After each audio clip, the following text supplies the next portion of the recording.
Hi everyone, welcome back to my channel, that is Soumya Jha Law in Veins.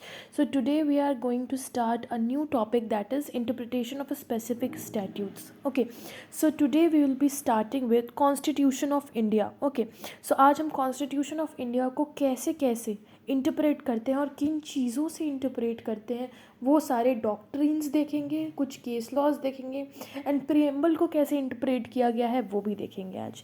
So let's get started with the video. Okay, as we know कि जो हमारा constitution of India है वो पिछले 7 decade से interpret होते आ रहा है. तो इसमें बहुत सारे फेजेस आए, जैसे फॉर एग्जांपल फर्स्ट फेज़ में इसको इंटरप्रेट किया गया लिटरली, ठीक है. सेकेंड फेज़ में कोर्ट्स ने क्या किया कि उन लोगों ने स्क्रूटनाइज करना शुरू किया और फिर इंटरप्रेट करते गए, जिसके रिजल्ट से हम लोगों को बेसिक स्ट्रक्चर डॉक्ट्रिन मिला, ठीक है.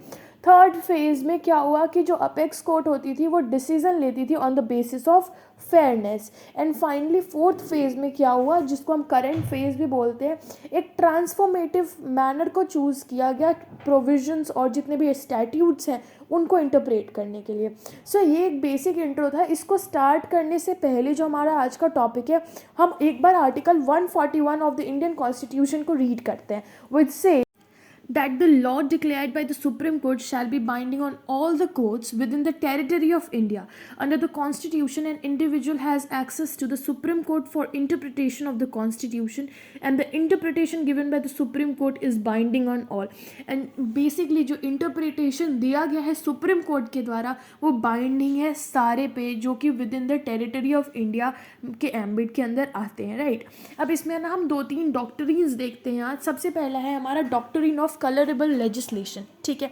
अब ये डॉक्ट्रिन क्या कहता है वो देखते हैं.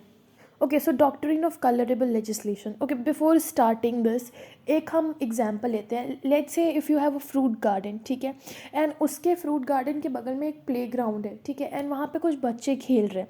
So every time those kids throw their ball into your garden and came to take that ball, what they do is that they take some fruits as well. So यहाँ पे क्या हो रहा है, and they escape by saying that they had just come to collect the ball. So यहाँ पे what they are basically doing is that in the name of one act they are doing the other, ठीक है. So in the name of collecting their ball from your premises they are taking the fruit also. So this is what a kind of colorable legislation. So I think you must be getting it. So the colorable legislation, what it is, that it deals with such questions wherein one law is supposedly passed under the grab of another, ठीक है. अब colorable legislation वो एक basically एक legal maxim से आया है, वो जो है quando aliquid prohibitor ex directo prohibitor et per obliquum, which basically means that what is prohibited directly is also prohibited indirectly. So it means जब कोई भी legislature जिसके पास पावर नहीं है एक particular law को बनाने का एक पर्टिकुलर सब्जेक्ट मैटर पे directly, it can not make laws on it indirectly also, ठीक है. तो colourable legislation is one of the doctrines under the Indian constitution, ठीक है. ओके, तो इसमें हम एक केस लॉ देखते हैं, ठीक है. एज वी नो कि जो पावर्स है सेंटर और स्टेट के, उसको कैटेगराइज किया गया है 7th शेड्यूल के थ्रू 3 लिस्ट में. यूनियन लिस्ट जो कि फर्स्ट लिस्ट है हमारा, स्टेट लिस्ट जो कि सेकेंड लिस्ट है, एंड कंकरेंट लिस्ट जो कि थर्ड लिस्ट है, ठीक है. एंड इस चीज़ को मैंशन किया गया under article 246 of the Indian constitution. तो एक हमारा बहुत ही फेमस केस आया था, the supreme court of India in the matter of KC Gajapati versus State of Odisha explained the doctrine and held that in our constitution this doctrine is usually applied to Article 246, which separates the legislative competency of the parliament and the state legislative assemblies by stating the different subject under the different list, जो कि अभी मैंने आपको बताया, under the schedule 7 upon which the respective legislature can draft the laws. So सारे schedules और सारे list में अलग अलग matters incorporated है. Like for example जो union list है उसमें बहुत सारे important matters है, defense, foreign affairs, currency वगैरह से related, ठीक है. टोटल नंबर ऑफ 97 आइटम्स उसमें दिए गए हैं. For example state list other चीज़ों को कवर करता है, जैसे कि हमारे एग्रीकल्चर, ट्रेड एक्सेट्रा की चीज़ें हो गई, राइट. सो इसलिए अलग अलग अलग अलग लिस्ट में अलग अलग मैटर्स इनकॉर्पोरेटेड है. So this doctrine comes into the fire when the legislature drafts a law which it is not competent to draft, and the fate of the same law is decided by the courts using the doctrine of colorable legislation, ठीक है. तो I think अब आपको समझ में आ गया होगा कि क्या है basically colourable legislation. Okay, so जो नेक्स्ट डॉक्ट्रिन है हमारा वो है doctrine of pith and substance. अब पिथ और सब्सटेंस का बेसिकली मतलब होता है ट्रू नेचर एंड कैरेक्टर, ठीक है। अब ये जो डॉक्ट्रिन है basically relates to the violation of constitutional delimitation of legislative powers in federal state, ठीक है। अब ये डॉक्ट्रिन कब इवॉल्व हुआ था? By the privy council, ascertain करने के लिए कैनेडियन और ऑस्ट्रेलियन डिस्ट्रीब्यूशन ऑफ पावर्स की कॉन्स्टिट्यूशनैलिटी को, ठीक है। अब बेसिकली ये डॉक्टरीन क्या कहता है? ये डॉक्टरीन ये कहता है बेसिकली ये डिटरमाइन करता है लेजिस्लेटिव कॉम्पिटेंसी को with reference to a particular enactment, ठीक है। और ये ऑब्जर्व करता है कि एक पर्टिकुलर जो सब्सटेंस है एक पर्टिकुलर इनैक्टमेंट का, उसका सब्जेक्ट मैटर दूसरे में कहीं इंक्रोच तो नहीं कर रहा है। एंड उस सिचुएशन में ये क्या करता है? It basically provides a flexibility by accept करके इंसिडेंटल इंक्रोचमेंट को इस एक्सटेंट तक, और डिटरमाइन करता है कि कौन सी लेजिस्लेटिव अथॉरिटी रिक्वायर्ड है इस पर्टिकुलर मैटर को, सब्जेक्ट मैटर को डील करने के लिए, ठीक है। जो कि लिस्ट किया गया है स्टेट, यूनियन और कंकरेंट लिस्ट में, ठीक है। तो I think doctrine of pith and substance बहुत ही ईजी है, जो आपको समझ में आ रहा होगा। बेसिकली ये कॉन्फ्लिक्ट अराइज होता है आर्टिकल 246 के अंदर ही, जिसमें बहुत तीनों लिस्ट दिए गए हैं हमारे, स्टेट लिस्ट, कंकरेंट लिस्ट और यूनियन लिस्ट, ठीक है। अब इस पर एक केस लॉ देखते हैं जो कि बहुत ही फेमस है। Okay, so the Supreme Court for the first time applied this doctrine and upheld the same in State of Bombay versus FN Balsara के केस में। In brief, the facts of the case being that the state of Maharashtra restricted the sale and possession of liquor। जो state of Maharashtra थी उसने restrict कर दिया कि आप बेच भी नहीं सकते हो, ना ही आप possession रख सकते हो liquor का, ठीक है, by the provision of the Bombay Prohibition Act, and the same was challenged with the rationale that it was an interference on the act of importing and exporting of the liquor through the borders, ठीक है। And इस चीज़ को इस basis पे challenge किया गया कि ये इंटरफेरेंस है इंपोर्टिंग और एक्सपोर्टिंग में थ्रू द बॉर्डर्स भी करके। सो जो अपेक्स कोर्ट थी उसने ये हेल्ड किया कि ये जो इम्पोज लेजिस्लेशन है was in pith and substance a state subject, ठीक है। ये एक स्टेट सब्जेक्ट है even though it incidentally encroached on the subject enumerated in list one में भी जो सब्जेक्ट मैटर्स इंक्रोच्ड है उसमें भी तो ये इंक्रोच कर रही है, ठीक है। So the rational and spirit behind being that every law will be declared invalid by citing the reason for it being in conflict with the subject matter mention in another list. So इसलिए इसमें conclusion provide किया गया and उसमें एक flexibility अपनाई गई, ठीक है। अब नेक्स्ट देखते हैं हम डॉक्ट्रिन ऑफ एक्लिप्स को कैसे डील करता है ये, ठीक है।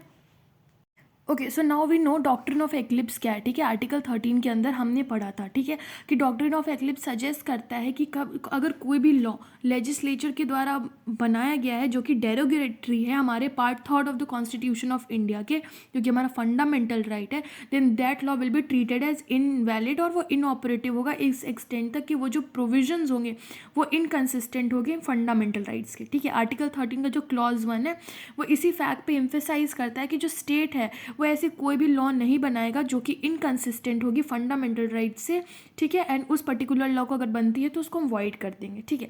तो इसलिए जो अपेक्स कोर्ट थी उसने Keshava Menon versus state of Bombay के केस में कहा कि the facts of the case being that the petitioner was prosecuted under the Indian press emergency powers act 1931 for publishing a pamphlet without seeking prior permission, ठीक है। The court held that the provision mentioned under Indian Press Act are कि जो provisions mention किए गए Indian press act के अंदर वो violative है आर्टिकल 19(1)(a) के अंदर, एंड ये वॉइड है to the extent they are inconsistencies. Okay, next है हमारा डॉक्ट्रिन ऑफ सेवरेबिलिटी। इसको भी हमने पढ़ा है, इसमें हमने ये पढ़ा है अगर कोई भी पर्टिकुलर प्रोविजन जो है वो it is not in parallels with the fundamental rights, ठीक है, जो कि हमारे पार्ट 3 ऑफ द कॉन्स्टिट्यूशन में दिए गए हैं, तो उस पर्टिकुलर प्रोविजन को हम क्या करेंगे, कंसिस्टेंट नहीं मानेंगे एंड उसको सेपरेट कर देंगे और उसको वॉइड डिक्लेयर कर देंगे। But as a result of it जो रेस्ट प्रोविजन होगा उसको that will remain consistent with the relevant provisions, ठीक है। तो इस डॉक्ट्रिन को अप्लाई करते हुए कोर्ट ने यही डिक्लेयर किया था कि जो कंप्लीट स्टैट्यूट है और एक्ट है वो वॉइड नहीं, ऐसा नहीं कि उसको ही कंप्लीटली वॉइड कर देंगे, जस्ट हम उस पर्टिकुलर प्रोविजन को या फिर उस पर्टिकुलर वॉयलेटिव प्रोविजन को हम वॉइड और इनकंसिस्टेंट डिक्लेयर करेंगे, ना कि कंप्लीट एक्ट और स्टैट्यूट को। अब इसी में एक हमारा केस आ गया, the doctrine was applied by the apex court in the case of A.K. Gopalan versus state of Madras, where it was held that section 14 of the preventive detention act 1950 was inconsistent with article 22 of the constitution only to the part which prohibited the person detained to make representation or even disclose the grounds to the court was ultra vires. So इसलिए only the repugnant part of the impunged act will be declared void, not the whole act. तो ये तो हमने already पढ़ा है. अब हम देखते हैं प्रियम्बल को कैसे इंटरप्रेट किया गया है. ओके, प्रियम्बल का देखते हैं. जो हमारा प्रियम्बल ऑफ इंडियन कॉन्स्टिट्यूशन है वो एक बेसिक स्ट्रक्चर और कॉन्स्टिट्यूशन के स्पिरिट को शो करता है. ठीक है. अब प्रियम्बल जो है उसमें बहुत सारी चीज़ें दी गई हैं, जैसे sovereign, socialist, secular, democratic, Republic, ये सारे वर्ड्स मेंशन किए गए. अब ये जो वर्ड है सोशलिस्ट एंड सेक्युलर, इसको इंसर्ट किया गया था 42nd अमेंडमेंट से इन 1976. ठीक है. अब इसका सिग्निफिकेंस क्या है प्रियम्बल ऑफ कॉन्स्टिट्यूशन में? जो बेसिक कह सकते हैं हमारे कॉन्स्टिट्यूशन का में जो प्रियम्बल दिया गया उसका जो बेसिक सिग्निफिकेंस है वो उसके पहले 3 वर्ड में लाई करता है, which is we the people, which clearly emphasize that कि जो अल्टीमेटली जो पावर्स हैं they are vested in the hands of people of India. ठीक है. अब प्रियम्बल के अकॉर्डिंग एक वर्ड, दूसरा भी वर्ड ऐड किया गया है, that is sovereign, which occupies a vital role as it means supreme और independent and embodies India is internally and externally sovereign and ये फ्री है from the control of foreign powers. ठीक है. Next word है हमारा socialist. ठीक है. अब ये एक इनॉर्मस सिग्निफिकेंस देता है और ये इम्प्लाई करता है कि इक्वालिटी होनी चाहिए, इकोनॉमिक और सोशल इक्वालिटी होनी चाहिए, and in addition to that हमको डिस्क्रिमिनेशन नहीं करना है किसी भी ग्राउंड पे. ठीक है. स्पेशली जो ग्राउंड्स हमारे दिए गए हैं कॉन्स्टिट्यूशन में. ठीक है. जो 7 ग्राउंड्स दिए गए हैं उन पे. ठीक है. नेक्स्ट है सेकुलरिज्म. अब सेकुलरिज्म को भी ऐड किया गया था 42nd अमेंडमेंट से, which implies equality of all religions and religious tolerance and does not identify any state. Religion को नहीं आइडेंटिफाई करता है. प्रियम्बल ऑफ इंडिया जो है वो puts fourth the word democratic और रिपब्लिक को भी आगे रखता है, क्योंकि इंडिया जो है वो basically democratic form of government को फॉलो करता है, और ये रिपब्लिक भी है क्योंकि where the head of the state is elected directly और indirectly for a fix tenure. ठीक है.